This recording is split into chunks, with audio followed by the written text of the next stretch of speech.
হালকা গরম আসতে চলেছে, তাই আমি আপনাদের সঙ্গে এই হালকা রান্নাটা শেয়ার করলাম। আর আলু, পেঁপে, সজনের ডাঁটা, বড়ি দিয়ে একদম মশলা ছাড়া মাছের ঝোল, আর বানানো খুব সহজ, একদম হেলদি একটা খুব খাবার, মানে কোনো রকম মশলা ছাড়া সবাই খেতে পারেন, ছোট থেকে বাচ্চা থেকে বয়স্ক সবাই খেতে পারেন এই রান্নাটা। চলুন দেরি না করে দেখে নেওয়া যাক আমার আজকের ভিডিওটি।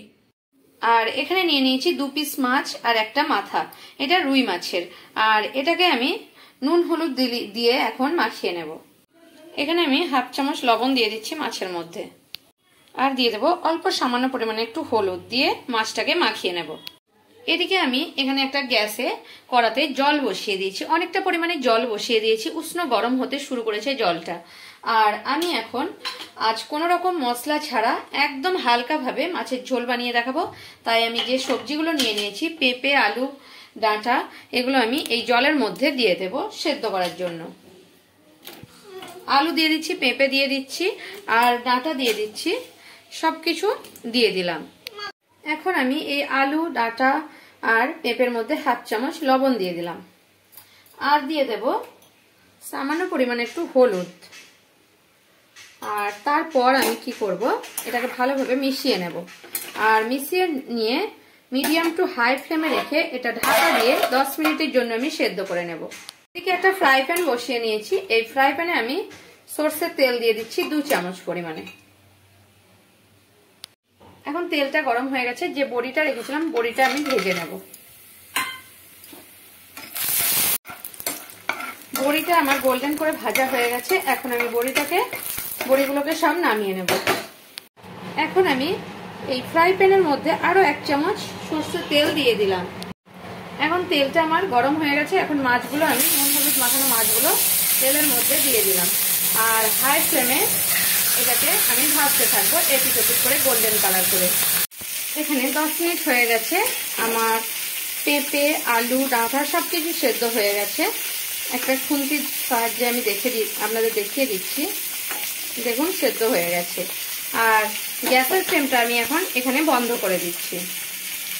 আর এদিকে আমার মাছ ভাজাটাও চলছে, গোল্ডেন করে একটু ভেজে নেব। এবারে মাছগুলো ভাজা হয়ে গেছে, এখন মাছগুলো নিয়ে আমি এই ঝোলের মধ্যে দিয়ে দিচ্ছি একে একে সব মাছগুলোকে। এখানে যে বড়িগুলো ভেজে রেখেছিলাম সেগুলোও আমি দিয়ে দিচ্ছি। এবারে যে মাছ ভেজেছি অল্প একটু তেল রয়ে গেছে, এই তেলেই আমি 1 চামচ সরষের তেল দিয়ে দিলাম। এখন আমি এই যে মাছ আর বড়ি দেওয়ার পরে এই গ্যাসের ফ্লেমটা একটু অন করে দিলাম, মিডিয়াম ফ্লেমে দিয়ে দিলাম, কারণ মাছটা আর বড়িটা দেওয়ার পরে একটু ফুটতে দেব, তাহলে মাছের আর বড়ির গন্ধটাও বেরোবে ঝোলের মধ্যে। আর এখানে দিয়ে দিয়েছি তেল, সরষের তেলটা গরম হয়ে গেছে। তেলটা গরম হয়ে গেছে, অল্প একটু 5 ফোড়ন এর মধ্যে দিয়ে দিলাম, আর চেরা কাঁচা লঙ্কা 3টে আমি দিয়ে দিলাম। এবারে 5 ফোড়ন আর কাঁচা লঙ্কাটাকে কিছুক্ষণ নেড়ে নেবো তেলের মধ্যে, যাতে 5 ফোড়নের গন্ধটা বেরোয় সেরকম ভাবে, আর কাঁচা লঙ্কার গন্ধটা বেরোয়, ঠিক এইভাবেই আমি নিয়ে নিচ্ছি।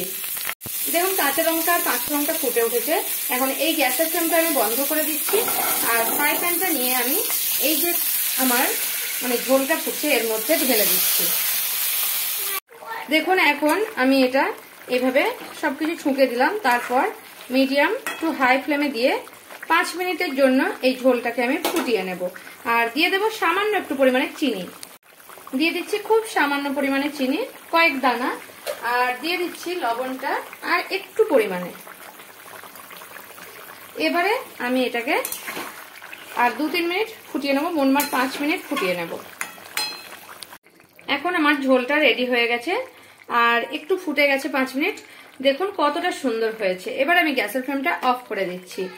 দেখুন আমার ভিডিও যদি আপনাদের ভালো লেগে থাকে তাহলে আমার চ্যানেলকে সাবস্ক্রাইব করার অনুরোধ রইল, আর কমেন্ট করে জানাবেন আমার এই কোনো মশলা ছাড়া মাছের ঝোলটা আলু, বড়ি, পেঁপে দিয়ে, সজনের ডাঁটা দিয়ে কেমন লাগলো সেটা জানাবেন কমেন্ট করে।